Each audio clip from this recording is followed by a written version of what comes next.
Good afternoon, everyone.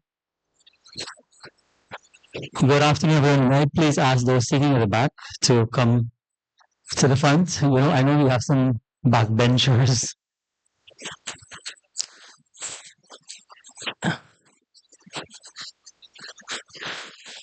Please come towards the front.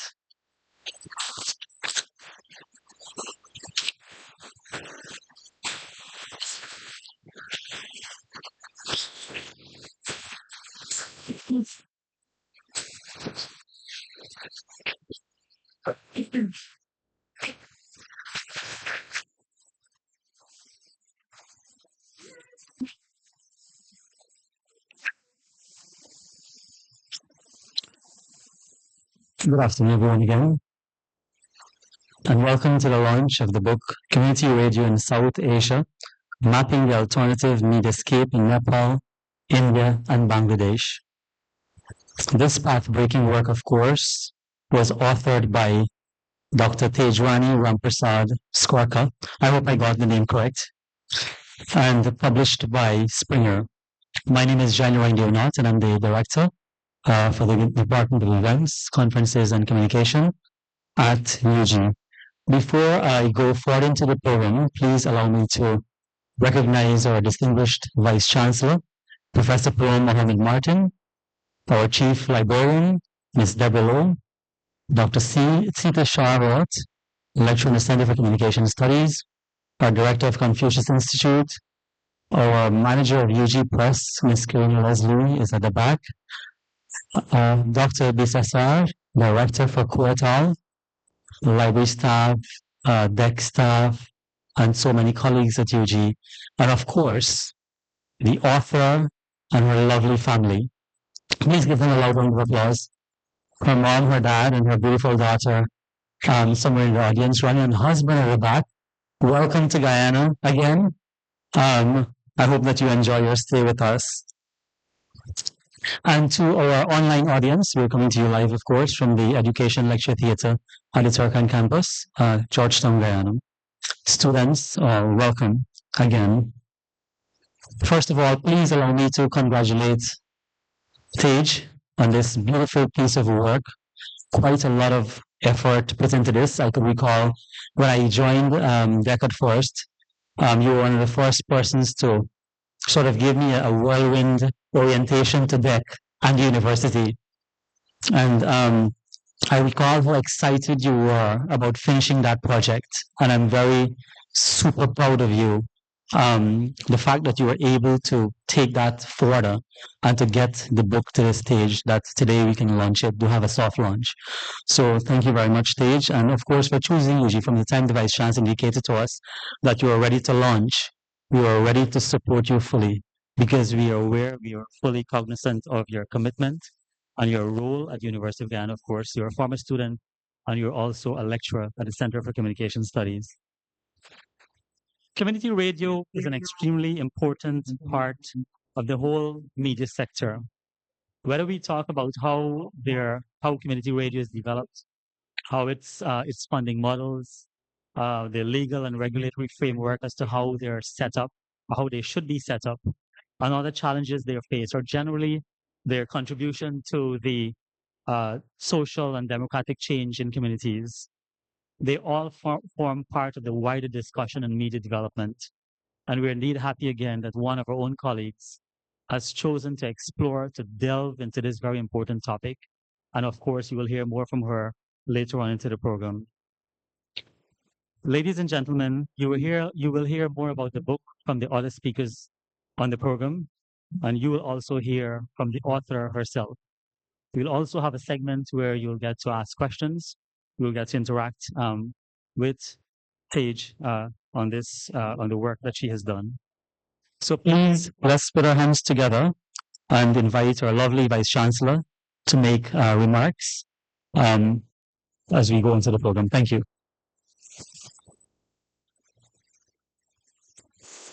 Thank you very much, Jai. Good afternoon, everyone. I'd like to stand on the protocols already established, but I must recognize Tej and Omkar. as well as her husband. And when he said this beautiful work that you had produced, I thought he meant it was your daughter. So it's two works that you produced that are beautiful. And so, of course, her mom and dad, as well as my colleagues, the librarian and deputy librarian, the director for CoETAL and EDOS, Dr. Charmaine Bissessar, Dr. Seeta Roath, the lovely members of the library that have come, members of other parts of the university. Tage was not ready to launch this book.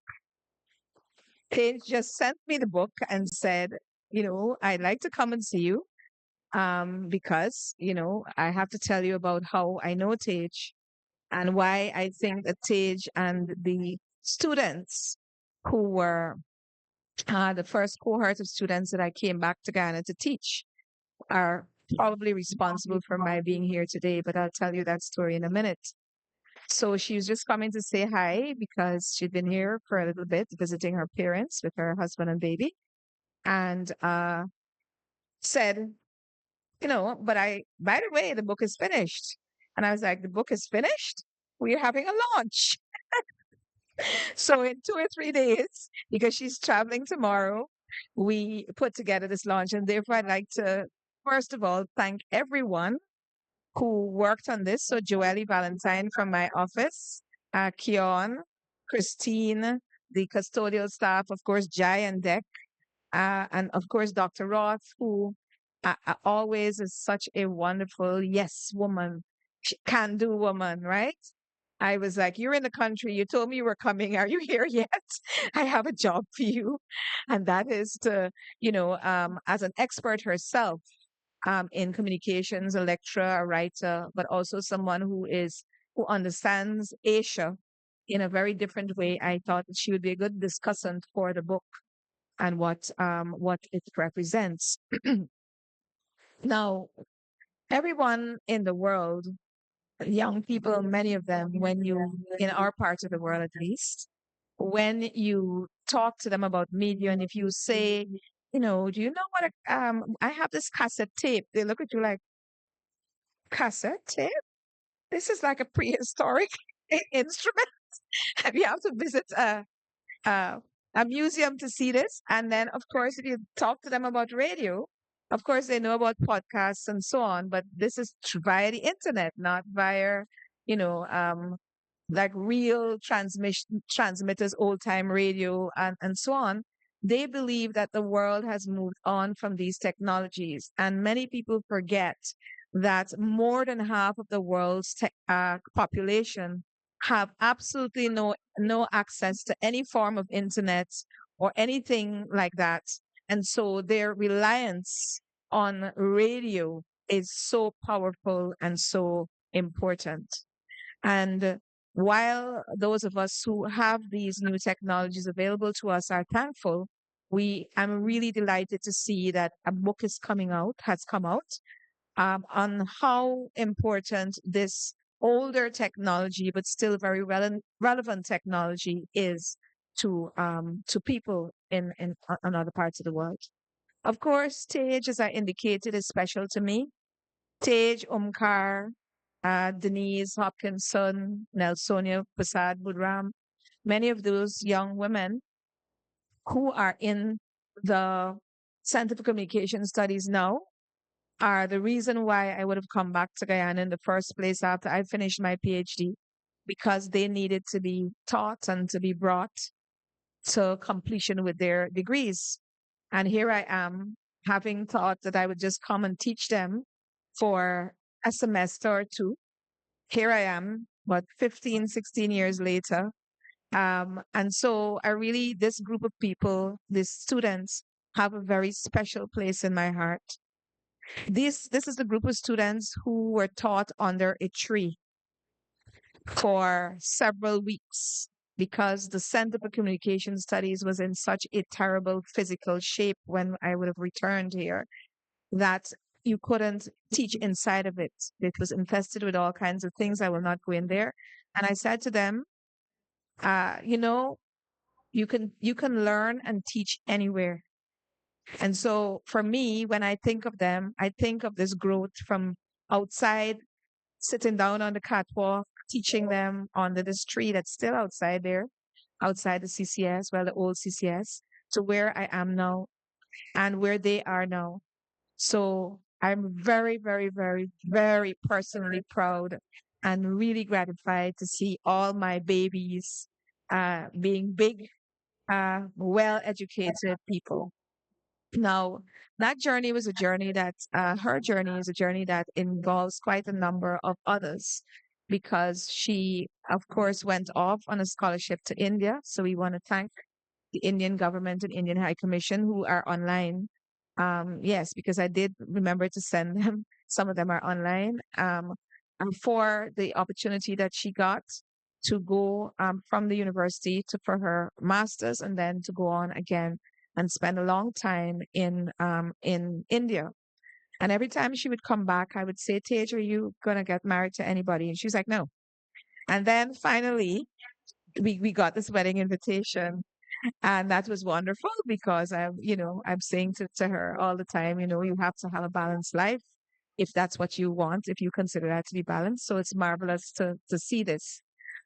And of course, the other important thing about Tej that most people may not know, and why I really felt that this book, apart from the importance of the book and the work as a scholarly piece itself, is that when I became Vice Chancellor, 4 of my students who were just completing their PhD came back to this country and said, we are going to help you to do this job. Tej is one. The other one is Dr. Tivia Collins, Dr. Taijrani Rampersaud-Skorka. And the other one is, one of the others is Dr. Tivia Collins, whose work is going to be next week. We have a talk, an online talk with her. And they came back and they said, Nikita Ford, another one, and we're going to help you because we know you need help. And little did I know how much help I would need because they came back in the middle of COVID. And Tej was one of the people that helped me to set up the Department of Events, Conferences, and Communication. In fact, the first graduation, the virtual graduation that we had online, that almost killed us all because we didn't know what we were doing, how to do it, but we knew we had to do it. Tej worked out that whole program, Tej and Nikita, and then Jai joined a little after. So they went in and basically started everything from scratch, did all the shooting, all the photography. It was something else. And so, ladies and gentlemen, the person who is before us is not only a really wonderful scholar and teacher and human being, but the University of Guyana owes her a tremendous debt of gratitude for what she would have done. This is what we want our alum to do. I did it. I came back and I served.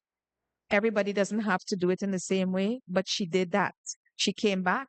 She gave Dr. Roth there is another person who's back. And from wherever we are in the world, and most people in the room are UG alum, we come forward when we're needed to give and to do what we could do for not only our own alum, but to the world. And that's what universities are about. Universities are about lifting people up with whatever resources you have. You pour yourself more than anything else into our students and the people. And that's why sitting on that tree for me, with my students in those first couple of months, teaching them in the open, to me is the epitome of the example of how far UG has come and how far we all have come and how far we still can go. It is not about what you have. It is about who you are. And you are the best of the best. Thank you. And God bless you.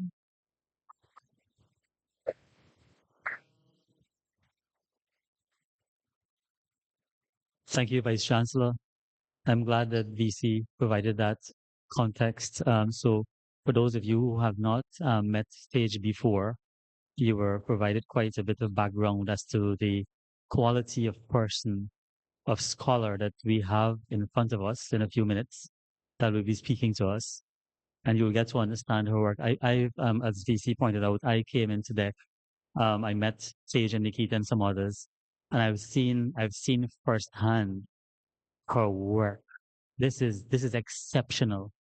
exceptional work. In fact, I've told some of my colleagues, I have not seen this level, this quality in the places I've worked before. And I think a lot of it is based on, of course, the direction, guidance from the Vice-Chancellor, but also um, Tage's work for a vision or understanding of how media should evolve, how a corporate communications arm of a university should function, and how it should evolve with the changing times, because we were not and we're still not operating in normal circumstances. A lot has changed, and as a university that wants to boast about how it is evolving and doing better and really on the road to being world class, we have to change with the times. And Tage, I think, really fits in neatly. She fitted in neatly at the time to what we wanted to achieve. So I'm glad you were here. Of course, we didn't get to do a proper formal farewell for you, but and this is not a farewell when you left for Germany. But we really, really, I believe in acknowledging people's work and their quality, and really to thank you for what you have done. And you'll be proud to see how DEC has evolved over the years. I think it's 3-4 years now since 3 years or so, how DEC has evolved and the kind of work it is doing. So thank you very much again, Tage, for your work. We'll now move to a presentation by Dr. Seeta Shah Roath, and she'll be talking about contextualizing radio and community media. Could you please put your hands together for her as she comes?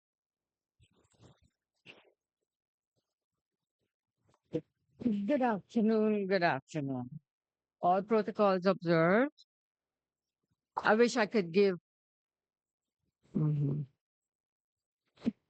Yeah. Yes, it's fine. I wish I could give credit to this topic because I've been asked to present at the conference in June, but I just got this actual topic like somewhere like 20 minutes before I left home. So I have adjusted slightly. Right. Communication and media for development is something that I had taught at CCS before CCS had all the problems.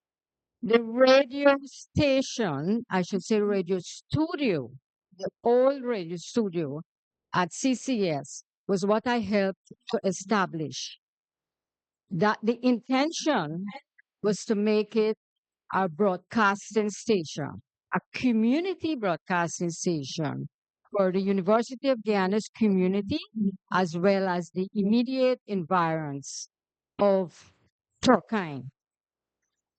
We never got the license to transmit. So it became a teaching studio only, not a transmitting studio. So, but eventually we were able, through the Vice-Chancellor, to set up University of Guyana Radio, with a different name, of course, with station manager Kisha McCammon. I was able to create a studio and build the transmission room with all the transmitters for terrestrial transmitting. And basically, that is what community radio has been in most countries around the world, terrestrial transmission. In Anai, the Radio Piomac, that is what they use, terrestrial transmission as a community radio. Community radio is owned by the community. The content is designed, produced by the community. The focus, the objective, everything is done by the community, as against commercial radio, where it's run by advertisements and the owners of commercial station. I think they have their own agenda. So that is the main difference between a commercial radio station and community radio station. In 2008, 2007, 2008, I had proposed an educational community radio station as an adjunct to the Guyana Learning Channel Trust, which is an education television station. So I'm concentrating on Guyana. And so that came into being in 2022. But it didn't just focus on education. It was widened because the young people who manages it, that is also managed, station manager Diana Waddle, who's also a graduate of CCS. Right? And Radio Primark, what I did is incorporate television in the same institute building that Radio Primark was. And teaching under the tree, I found that in Anai, I took photographs of the teachers actually teaching the students under the tree. And that was a wonderful experience for me. And that's when I demonstrated how what they teach there could be shared. That is Region 9. It could be shared with Region 1. You add in satellite communication to terrestrial communication. So taking the terrestrial and adding another platform and making it possible through satellite communication, because these areas are mountainous. And so you don't have line of sight to do terrestrial. So you have to uplink and downlink in basic terms. So that was my proposal with the other radio station. So that in Mabaruma, the children there could experience the like farming practices, like the different projects created in Anai. And they could follow, they could exchange, they could collaborate, and you could have a real community experience, community to community experience. In 2010, we had the UNESCO conference in India. And there is where I met the creators at IGNU. And they were doing community television for education. And I didn't meet any radio there, but I was able to bring the content for both radio and television to Guyana and share it through the Learning Channel. I'd also given it to radio stations, but I don't think they use it because I had to convert to meet our formats that we use. And if I could say the book that Dr. Rampersaud has done, she has looked specifically the consolidation on community radio in South Asia. If I'm looking at the first thematic area, community radio in South Asia, which is unlike the ethnographic or country-specific studies, Forewords, and it reveals the data from the author's first database on 519 active community radio stations. Now, that is a lot of work because she took all the case studies and everything and reviewed it. And these case studies, I'm thinking, our students here, our radio class, our radio broadcasting class could benefit tremendously, as well as the operating radio stations, community radio stations that we have in Guyana. So maybe I'll hand over my presentation in June to you, because these communities will benefit tremendously from the kind of input that you would have based on your experience in South Asia. That was one of my reasons. You want me? Yes. You wouldn't be back in June. Okay. So the book also provides a unique mapping framework for South Asian community radio, adaptable worldwide for alternative media projects. So I think we will have more of that from Dr. Bissessar, more in-depth coverage of what is contained within the book. I must mention there's another community radio station in Bartica, right? Michael Ford is the one who set up that, the studio as well as the transmitter, everything. He is the one who fully set up that. And I will now conclude and hand you over to the MC. Thank you.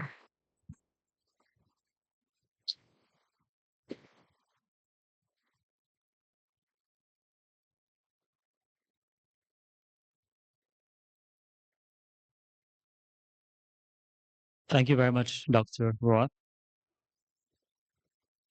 And now we'll invite Director of CoETAL, Dr. Charmaine Bissessar, to read the foreword and to provide a brief introduction to the author.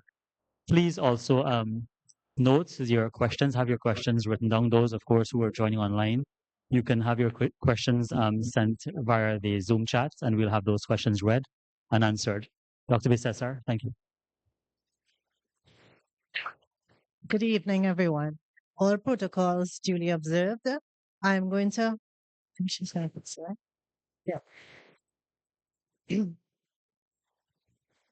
Yeah. I'm going to read the foreword that was done for Taij's book by Professor Vinud Pararala, Kanchan K. Malik, and Vasuki Bellavari from the University of Hyderabad, India. It is a bit lengthy, so bear with me, please. With immense pleasure and pride, we introduce Taijrani Rampersaud-Skorka's important work, Mapping Community Radio in South Asia, a systematic analysis of the alternative mediascape in Nepal, India, and Bangladesh. This book, derived from a PhD research, meticulously maps the community radio sector in South Asia, emphasizing the vital role of voice infrastructures in the global south. Rampersaud-Skorka's in-depth research and thorough analysis of the policy and socio-cultural environments make this work a significant contribution to media studies and community development. Rampersaud-Skorka's book provides comprehensive data on the alternative media sector within South Asia, with a particular focus on community radio in Nepal, India, and Bangladesh. Community radio is the most pervasive and popular alternative media in these three countries. Although based on a global interpretation of the concept and practice of alternative media, the author analyzes the community radio scenario in these countries from the perspective of the South Asian media ecology and policy environment. This dual approach offers a nuanced understanding that is both globally informed and locally grounded. The book is structured into 10 chapters, beginning with an introduction that sets the stage for the detailed exploration that follows. This chapter also includes a synopsis of the methodology, which outlines the systematic approach adopted to map the community radio sector across the three countries. By adopting a combination of thematic, reference, and conceptual mapping methodology, Rampersaud-Skorka examines both primary and secondary data on community radio within each country. This methodological rigor ensures the reliability and validity of the findings, presenting a community media database for South Asia organized under suitable and search-friendly categories. I have a bit to read, okay? The second and third chapters delve into the community radio sector in South Asia. Chapter 2 offers a historical overview of Nepal, India, and Bangladesh, focusing on their unique geographical and cultural developments. It then examines the general media landscape and traces the introduction and sustainability of community radio in these countries. Chapter 3 presents thematic entry points for understanding community media, consolidating various perspectives from academics, authors, and thinkers into 5 key themes. Rampersaud-Skorka presents the community media database as a crucial research output in the 5th chapter. This chapter charts the regional diversity of community radio in Nepal, India, and Bangladesh, providing extensive information about various community radio initiatives. Detailed profiles of these initiatives include establishment data, geographical locations, community profiles, thematic programming areas, and production genre. This carefully collated database is a valuable resource for researchers, policymakers, and practitioners interested in community media. Chapters 6, 7, 8, and 9 offer theme-specific analyses of community radio practices, providing a wide-ranging overview of the community radio sector in Nepal, India, and Bangladesh. The data that Rampersaud-Skorka gathered through her visits to different parts of India, as well as Nepal and Bangladesh, in the form of in-depth interviews with stakeholders and case study analyses, are fractured into four thematic areas: policy environment, ownership and management, community, and programming.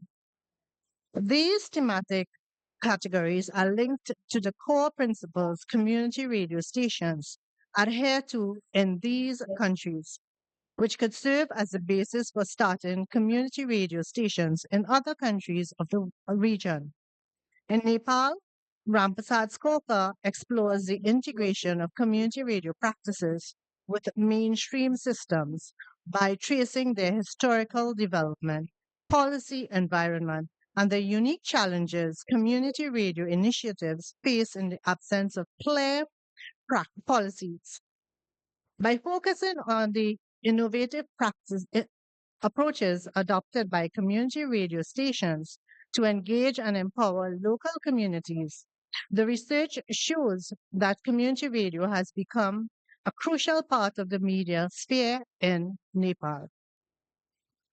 Through analyses of the policy frameworks, ownership and management structures, and community participation strategies of community radio stations in India, this book illustrates the potential of community radio to serve as a platform for marginalized voices, promoting social inclusion, cultural diversity, and participatory democracy. The analysis of the Indian context reveals the dynamic nature of community radio and its role in supporting democratic processes and cultural expression.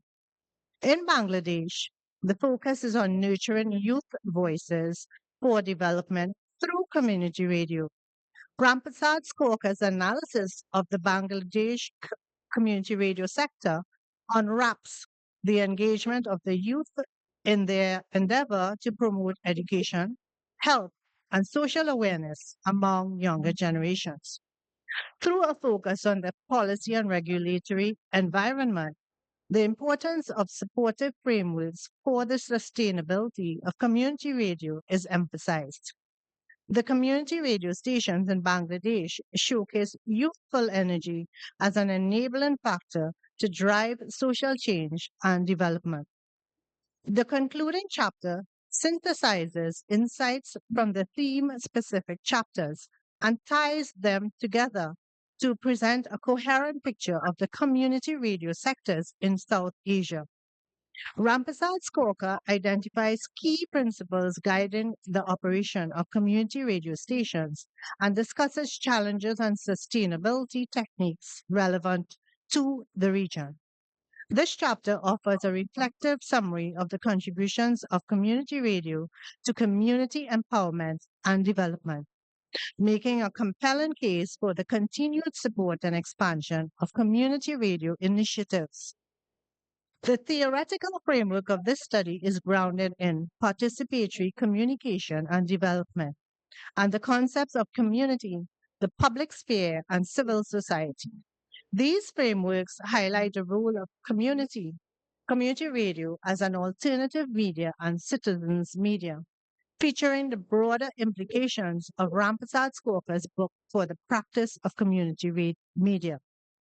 In conclusion, Rampersaud-Skorka's work stands out for its academic rigor and practical relevance.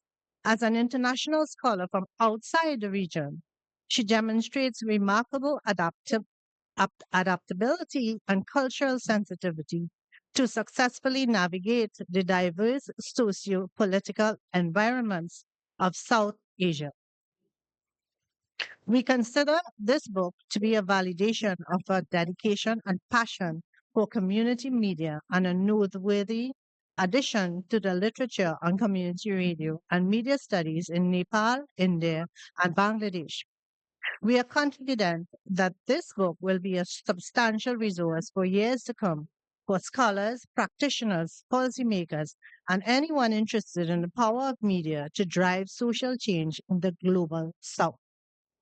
At the UNESCO Chair on Community Media, the only one of its kind in the world, our research outputs, as well as the community resources we have generated over the last decade, have focused, among other things, on the emergence of community radio in India within a development paradigm and a social change matrix. The evolution of community radio in India as primarily NGO radio and the pitfalls that accompany it, the complexity of policy making around the democratization of airwaves in South Asia, the history and establishment of a dynamic community radio sector in the region, amounting to reclaiming of the airwaves in various ways, building the capacities of radio stations to undertake self assessment through a methodology of peer learning and instilling gender sensitivity in the programming and policies of stations. This volume by Rampersaud-Skorka, who has been one of the important researchers at the chair, is a significant addition to this collection of works on community radio in South Asia.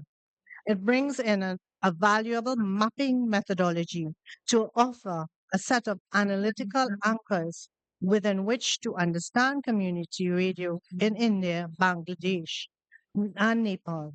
If someone is looking for an overview of the community radio sector in the region, this book eminently serves the purpose. Congratulations once again, Dr. Rampersaud-Skorka. So after that, I would like to just tell you a little bit. I've also been tasked with telling you a little bit about Dr. Rampersaud-Skorka. So she's an experienced professional with a demonstrated history of working in the education, research, and audiovisual production industries.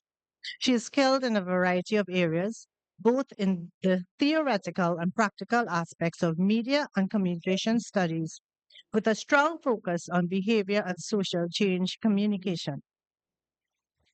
Her creative abilities include photography as well as the production of content for audio, video, print, and multimedia platforms. As an academic, a researcher, and a human being, she is interested in works that encourage positive social change. She believes that the transformation of societies should be in keeping with basic human rights and a strong respect for cultural diversity.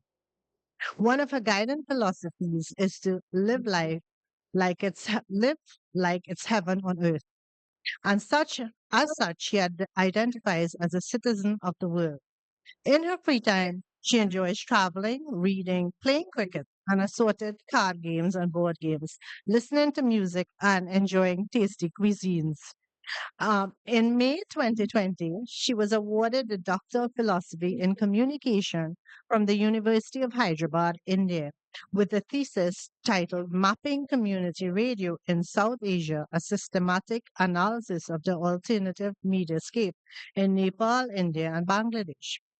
Prior to this, she completed a Master of Arts in Communication from the University of Hyderabad, India, a Bachelor of Social Sciences in Public Communication, and a Diploma in Computer Sciences, both undergraduate courses at the University of Guyana. She also holds several professional development certificates in accounts, zoology, photography, music, human resource, and health. Some of her notable past work and experiences include research assistant with the UNESCO Chair on Community Media India, editorial assistant with the South Asian Network on Community Media SANCOM, a virtual India, and secondary school teacher for information technology Guyana.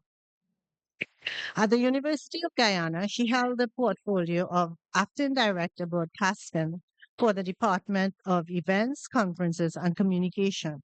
She was also the coordinator for the Master of Communication Studies and a lecturer as well, both within the Center for Communication Studies. She is an independent researcher working on personal and academic projects and is a lecturer at the Center for Communication Studies, University of Guyana. She chose me because she wrote a chapter in one of my edited books on female academics resilience during COVID, and her chapter was titled "The Pillars of My Resilience in the Time of COVID-19." And I would like to share this with you. I sent it to an Irish peer reviewer, and when she called me, and she was like, "Charmaine, this person is an excellent writer." So I said, no, she's not an excellent writer. She's a prolific writer. So once again, it gives me great pleasure to have shared this with you. And thank you very much.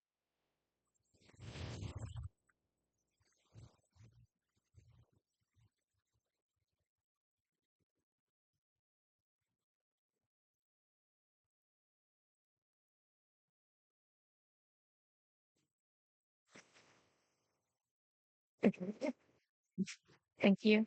All protocols observed. Good afternoon, everybody.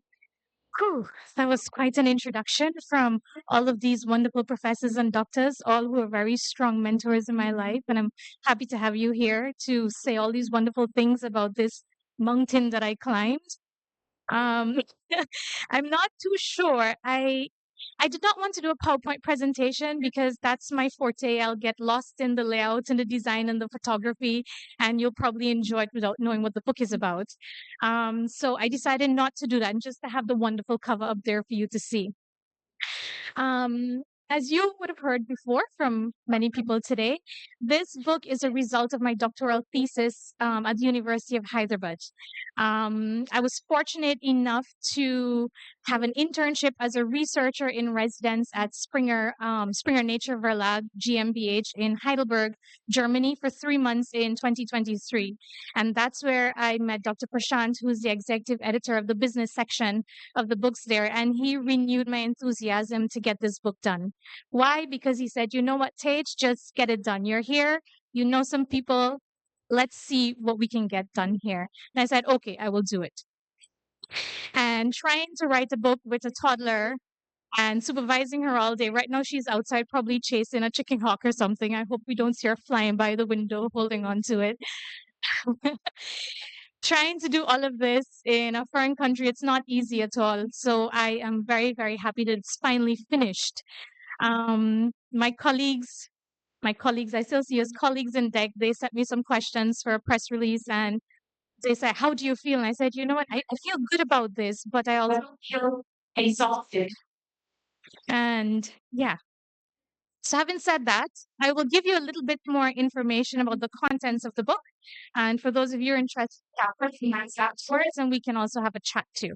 So as Dr. Bissessar pointed out in her foreword that was written by the UNESCO Chair in Community Media, the book has 10 chapters. So chapter 1 is titled Community Media in South Asia, and it gives you an introduction into what community media is, reasons why it's established, and generally the background to CR in the South Asia region. And it then talks about the unifying factors of community radio in South Asia. Basically, we've heard a lot about community media, community radio. And at this point, I just like to tell you this. Community radio, and we're borrowing from very popular slogans here, it's for the people, by the people. Basically, it is not the government or a commercial entity establishing a community radio station. It's the people in the community saying, you know what, we need to share our knowledge with each other. Because what you find in today's world is that a lot of traditional knowledge is being lost. And this is not just the art form. In my travels, I was so amazed at the intelligence and the information that I got from grassroots people. And we need to preserve their knowledge. Somebody told me that, you know what, sometimes we have a problem with a crop and a farmer in the same community has a solution. And he then talks to us and we put a radio program which is broadcast to that same community. And it's in their language. It's not in a major language like English. It's in all of these regional languages. So community media initiatives do not cater to us. It do not cater to the world. It does not cater to a country. It caters to communities. Some of these radio stations cater to 1,000 people. Some cater to about 30 villages within the reach, depending on how big their transmitters are. And I think Dr. Roath laid the foundation about transmitters and the technicalities there. So that is what community media, community radio stations are all about. And this whole thought about people taking part in their own processes of development and not relying on NGOs and international NGOs and the government to come in, wait for them. They're saying, you know what, we need this done and we're going to do it now. And not only that, one thing I have found is that a lot of these practitioners, they are now very empowered people, especially the youth. They take up a microphone quite easily and they go to the politicians and say, this is happening in our district right now. What are you doing about it? And they put them on air. So the empowerment that comes with these types of initiatives, they all made me so happy to be able to listen to them, and hopefully I have given voice to their stories without changing any of the facts. So chapter 1 lays the foundation. It tells you about them like this. Chapter 2 gives you insight into the history of media in Nepal, India, and Bangladesh. We talk about the media sector in general. We talk about the 3 tiers, which are, you have the state-owned entities, you have the commercial entities, you have the community media. So it tells you when they began, why they were developed, where were they developed. So the historical background of media in general in Nepal, India, and Bangladesh. Chapter 3 was quite a burden for me. It's contextualizing community radio. And this is what we in academia call your literature review chapter. So these are the endless nights of sitting up and reading hundreds of literature and figuring out which ones fit into your research and which ones give you a good balance of the for and the against. And after my readings, I was able to highlight 5 thematic areas. I'm not very good with the theory, theories by people. I decided on thematic area. So the first one was on the paradigmatic shifts in understanding communication. The second was participatory communication and development. The third was public sphere, counter-public sphere, and civil society. The fourth was community, which alluded to the people taking part in community radio. And the fifth was on alternative media, community media, citizens media. Chapter 4 is a fun chapter for me because I presented the profiles of the 11 case studies I visited across Nepal, India, and Bangladesh. So it highlights in Nepal, Radio Sagarmatha, Radio Namo Buddha, and Radio Sindhu. In India, it highlights Sangham Radio, Tilonia Radio, Radio Luwet, and Waqt Ki Awaz. And in Bangladesh, it highlights Radio Padda, Barendra Radio, Radio Bikrampur, and Radio Sarabella. And one of the things I enjoyed the most here, apart from photographing the journey of traveling to all of these places in the Himalayan mountain range and the deserts in Rajasthan and the Lake District up in Assam in India and Bangladesh with all these wonderful fish dishes, is the fact that I met all of these people. And a lot of them obviously cannot speak English. And I was brought up in Guyana in a time where we're focusing on English, and I don't know Bangla, and I don't know Nepali, and I don't know the different dialects of Hindi. So I had wonderful translators with me, notably Sumedha Goswami, who I graduated in my master's with, and Suchi from Nepal. And they did a wonderful job of asking my questions and giving me the responses from these people and giving me the little bits of cultural meanings behind what they're telling me. And also we had a lot of chai and samosa, so that was a plus for me. So I really enjoyed chapter 4, telling you about these wonderful initiatives that I visited. Dr. Bissessar did highlight I like the cuisine, right? Chapter 5 was the descriptive mapping of CR in South Asia, and this was the beast called the South Asia Community Media Directory, the first of its kind, where I sat down for 1 year on my computer and I Googled every single community media radio station that I had, and I came up with 519 active initiatives in Nepal, India, and Bangladesh. There were 307 in Nepal, 193, I think, in India, and 17 in Bangladesh. So there was every single name, and there's an extensive list list in the appendices, which is available for everybody once it comes out. And you sit there and you're like, okay, what are their programs? What are the communities? What are the contact information? You find this out. Then you have to go track down books and all of these different things. So that was the beast. And I'm very, very happy with this chapter. It's very quantitative in nature, a lot of, 5% out of 100 and that sort of thing. But I try to break it down in a lovely way. So that was basically my secondary data chapter. And then come the next 4 chapters, which were based on the case study analyses, the visits that I made, the primary data collection. So chapter 6 looks at the media policy environment across all 3 countries. And we're talking about the legal framework in which these initiatives are established, as well as not only the media policies and the constitutional guidelines for operation of media, but if there are any community radio specific policy for each country. So this is a very heavy chapter on policy within the countries. Then chapter 7 addresses ownership and management philosophies. So we're talking about approaches they have to management and communication within the station. We're looking at internal policies that they have to help them be sustainable and successful, their economic sustainability and editorial independence. Additionally, within this chapter, we look at the personal guidelines that they set for themselves as radio practitioners, their own ethics that they put into place. Chapter 8 is on community radio practitioners. So who are all of these people that are in community radio? Who are the people that are operating the station? Who are the people within the community? So I looked at the types of participants that exist and their motivation, mobilization for getting involved, and also address the capacity building and sharing opportunities. And this is just a side. I still have quite a few of the practitioners I met, especially in Bangladesh. I have them on my Facebook, and I see a lot of them have moved on from community radio and they're managing different entities now because they have this framework.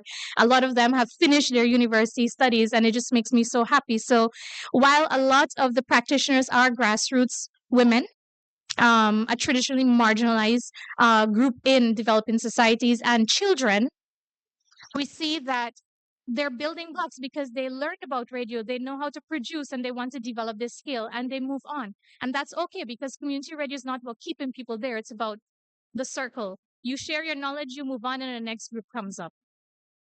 Kind of like the Center for Communication Studies. Chapter 9 looked at community radio programs. So what type of content are these radio stations producing, and how are they different from mainstream media?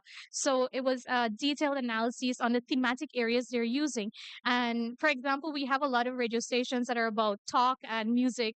Community radio station, they focus on agricultural program, they focus on educational program, they focus on cultural programs.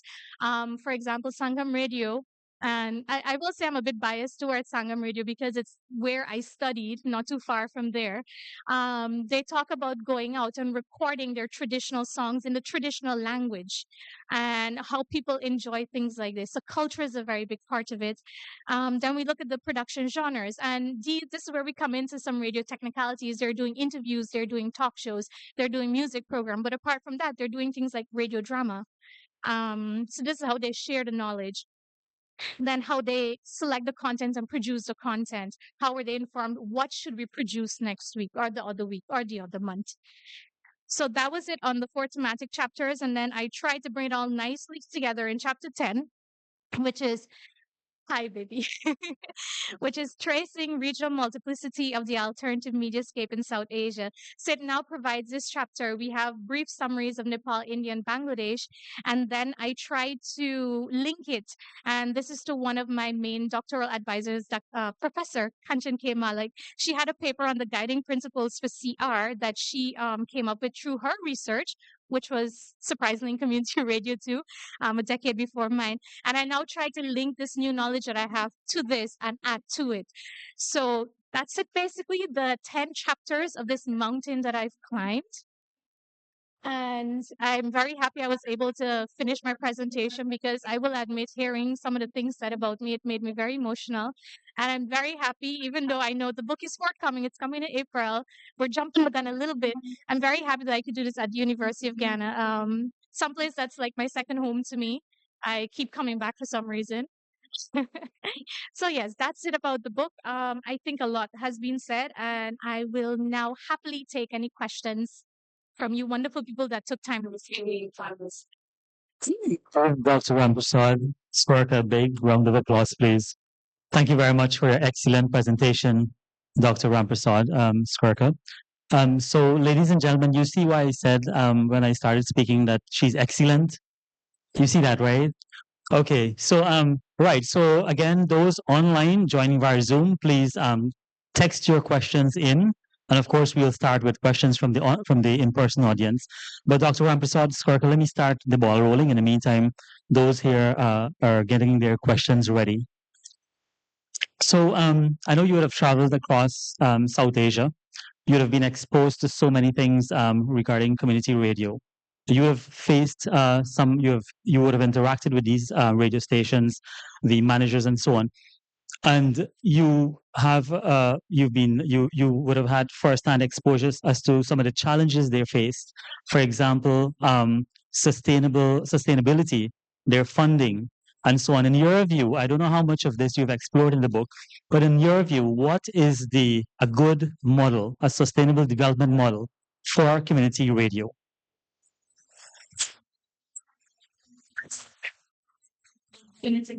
Or oh, I need to use this one too. Testing. Yeah.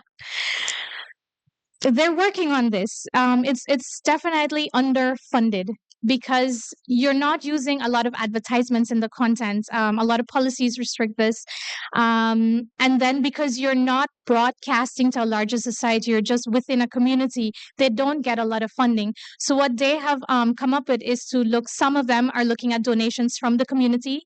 They have subscriptions from their own community. In addition, they do have infrastructure types funding from international non-government organizations that would help them to set up their stations, help them with equipment and so on. So when it comes to generally overall with the funding, it's never enough.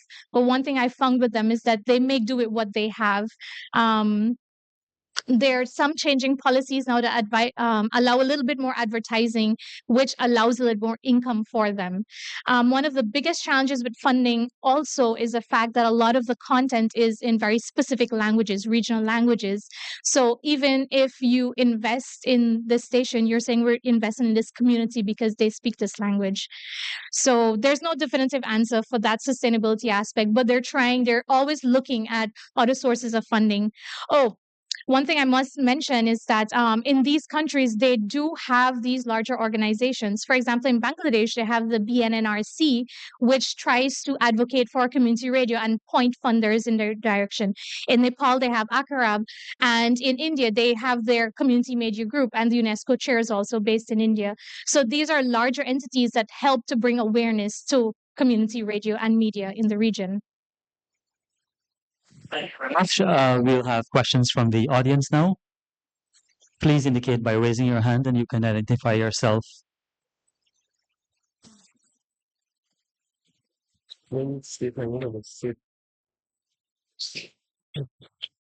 Hi, I am Charlton Greaves, public management.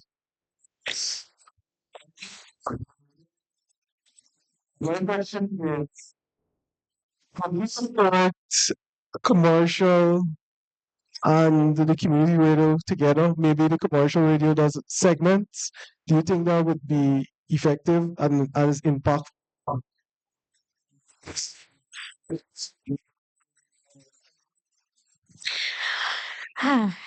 Community radio and commercial radio coming together. I think their ideologies are different and it will be a very big challenge. From my studies, I would say it might not be a very good match straight off, but people are very flexible. They can make something work. But I don't think it's something that would get I'm trying to say this in the nicest way. I don't support it because of the different ideologies. It's possible if you can work it out, especially if you can share resources so that the sustainability aspect is there. But overall, the ideology behind community media is not about making money, which is what commercial radio is about. Their own is about sharing knowledge first and foremost, and then they think about the money separate.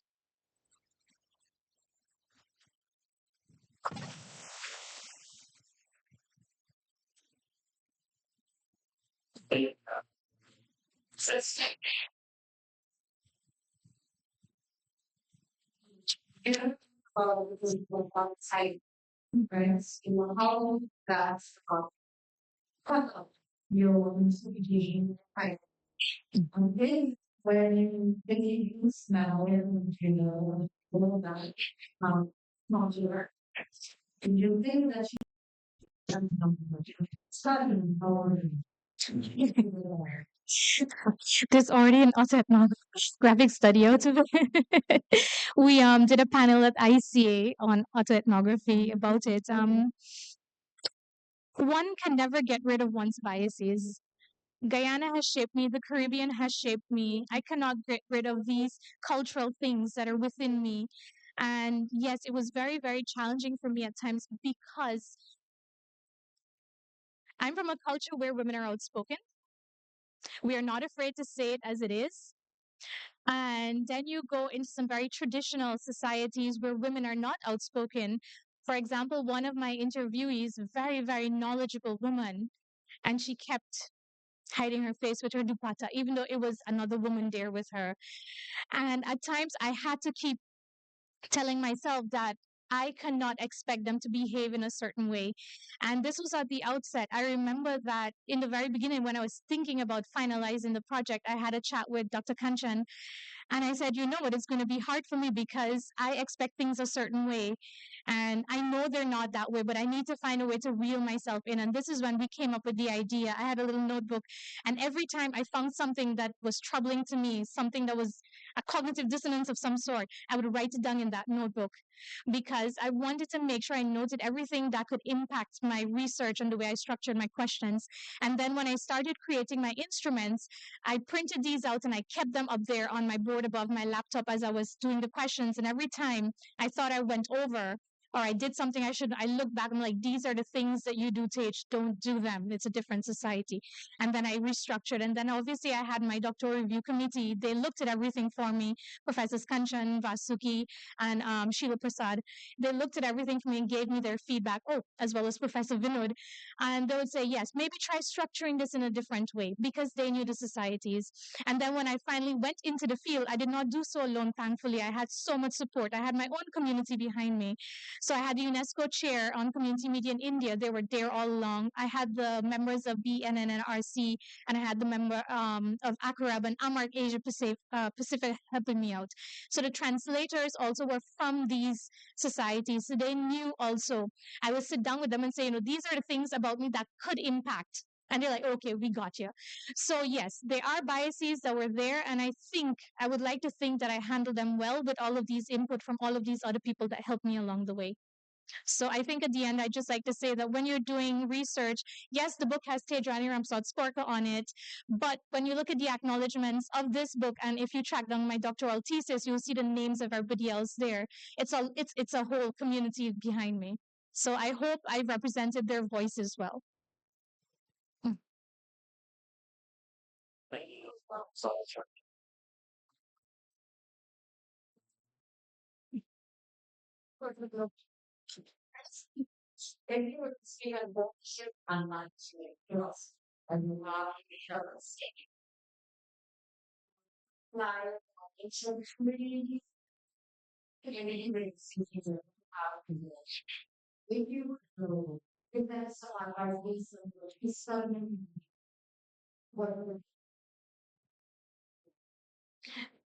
I think the general umbrella for everything I found under that section is that communication should be horizontal. It should not be top bottom, somebody at the top telling everybody else what to do. It should be horizontal where everyone has say in what is happening within the initiative. That's the most major takeaway there because through the case study analyses, yes, we had managers because you need to have some structure in place to know how to do things. But yes, the managers were there. But I walked into some of these case studies. I remember one of them, there were 20 something other people there. And I'm like, oh my God, how am I going to do this now? Another one had 17 there. And they don't sit and say just a manager talk. They will all speak. The minute you say something, you ask a question and it's translated, hands go up because, we don't want confusion. And then they all say something and then it's translated back to me. So that feeling of belonging and ownership that is what they create, that everybody has a say in how the stations are being managed. It's not just the manager saying, you need to do this, you need to do this, and we're just producing content for the community. It truly is a sharing experience in there. There we go, that CCS and development. Exactly. Exactly.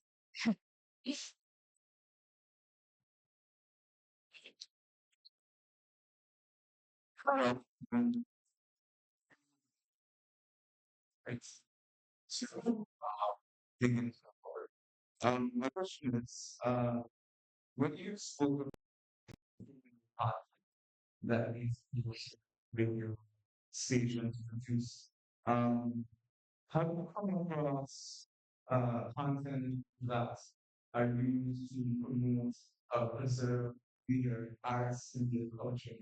And what are some similarities across Nepal and Ooh.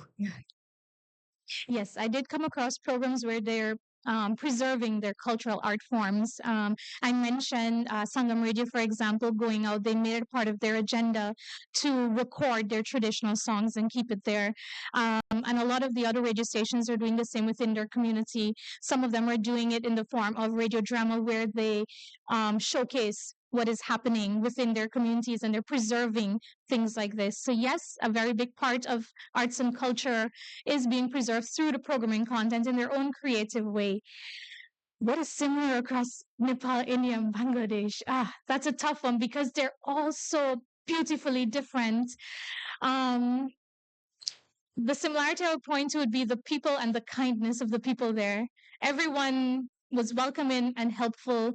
In their culture, it's very hard to say that they're similarities because they're also very different, even though they might have a central theme or something.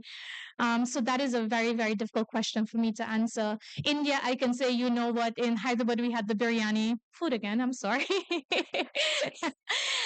In Rajasthan, you had a certain way of dress with the mirrors on it. When you go up to Assam, you have people who look like they're from other parts, Southeast Asia, but they're actually Indian. There are eight states there. In Nepal, something that shocked me, I mean, even in all my readings, because I'm doing academic reading, when I landed at the airport, I realized that Hinduism is a very big part of Nepal. And for some reason, that shocked me. And then in Bangladesh, you have a lot of Islamic practices that are there. So it's very hard to say that there's similarities across these three countries because they're so very beautiful in their individuality. Thank you very much, Dr. Rampersaud-Skorka. The entire questions from me.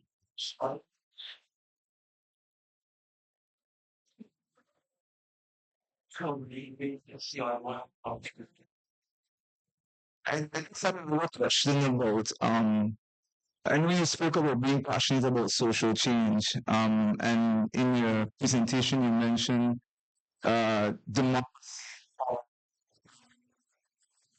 Can you speak a little bit more about Okay, so one of the biggest challenges with democracy is that we find that it comes from the powerful to the less powerful in a way. And when I say that, I mean, we're talking about people who have access to tell their stories and the people who have access to education, access to the development infrastructure that is there. And a lot of times when we talk about development infrastructure, we're talking about technological advancements. And one of the things community media is doing is balancing that storytelling. It's not just coming from the haves to the have-nots. It's reversing that culture. So the people who are considered to be marginalized, they're given a platform now to share their stories because they have a platform for their own voices. So in this way, they're now saying, you know what, ABC 1, 2, 3. They're adding to the conversation now through this. Yes, I know that it's for their communities, but educating your community, sharing your knowledge with your community, step towards development at the higher level. So it's that I really hate to say it, the bottom up sharing, basically. It's alternative voices. So the alternative voices now are able to contribute to this conversation. Thank you very much, Dr. Rampersaud-Skorka. I think we're in the year now. Because we have one kind of application status that our students to be eagerly the power to have the hobby Yes. Right now, it's in production stage, so that's why we keep saying it's a soft launch. It's forthcoming. Right now, it's tabled for April 2025, and I do have a chat that I could have with the librarian from the publishers about that. So once it's available, they'll be able to access it, and then we can get copies. The logistics I haven't worked out as yet, but yes, I will make sure there are copies here. Thank you very much. Welcome, class. You know, my channel might be station.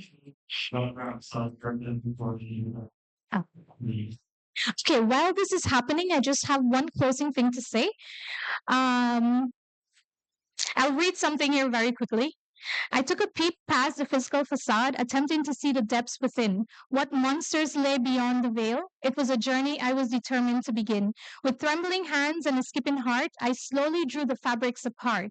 Cautiously, I went forth into the unknown. Into the darkest abyss I did bemoan. But as I beheld the beauty inside, swirling mixtures of darkness and light, I remembered that I am a being of strength. From a unique position I did fight.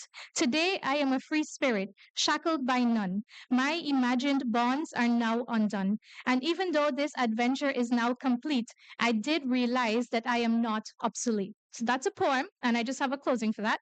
To all the strong, talented, guiding lights of the community radio sector of South Asia, without your dedication to creating positive changes in your societies, so many voices would remain unheard, suppressed. You truly are examples worth following. The joy and dedication I observed in all of you will remain with me forever. Follow the light and be guided by the morning star always. So that was a poem I wrote after I finished my doctoral thesis. So I thought that would be a good closing.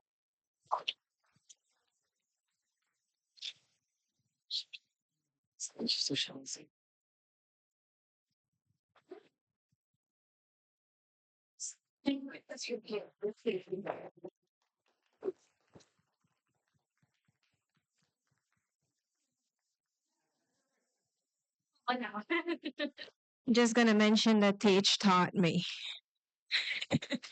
Right, Joelle is one of Tej's students. Thank you very much, Dr. Rampersaud-Skorka.